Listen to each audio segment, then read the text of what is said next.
So what I'd like us to do in the time that we have would be to experience the practice of Lectio Divina. And I don't want you necessarily to read this handout now, but take it with you, because within the tradition of the Church, within our spiritual tradition, we have two forms, two ways of doing Lectio Divina. One would be what they describe, and you'll see it described beautifully in the handout. It would be called the scholastic method. And we were talking about relationship. So we describe the 4 R's. As you listen to the Word of God, you read the Word of God. Slowly, contemplatively, if you will. And then you reflect upon the Word of God, and that would be through your human faculties, through your memory or through your imagination or just through your intuition. Something bubbles up. It's the human faculties that are engaged.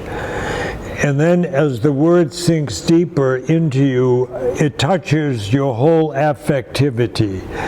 You know, the joy and the gratitude. Many of you, or some of you may remember, shortly after the Vatican Council, we went through what we call the charismatic renewal, where it was just praise God, you know. Well, that's the affective level of praying the Word of God. You just feel a sense of gratitude, a sense of joy, or maybe a sense of anxiety, you know, but it's felt. So that would be the 3rd phase.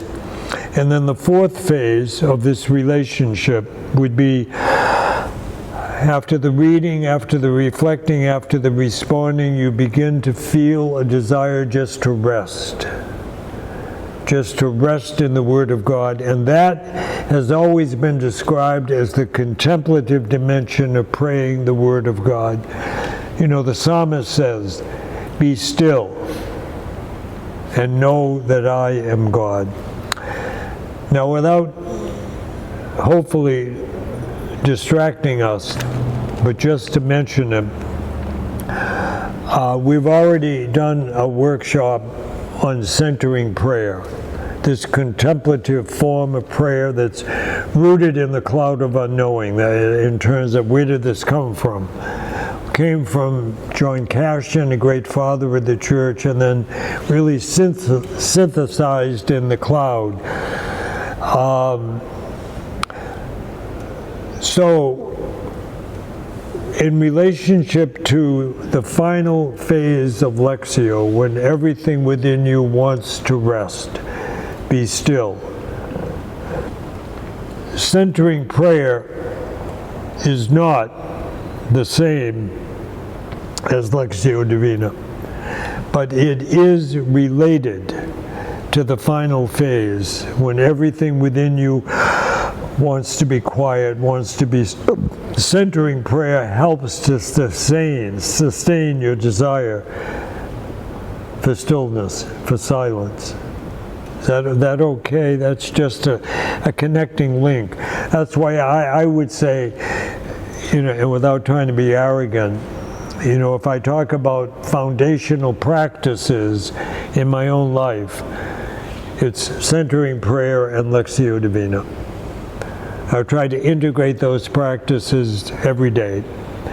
And oftentimes I'm blessed because I do a fair amount of retreat ministry.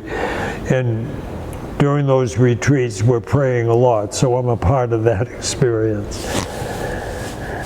Now the other way, and what we're going to do this afternoon, the other way of describing Lectio would be what they identify as the monastic way of praying the Word of God.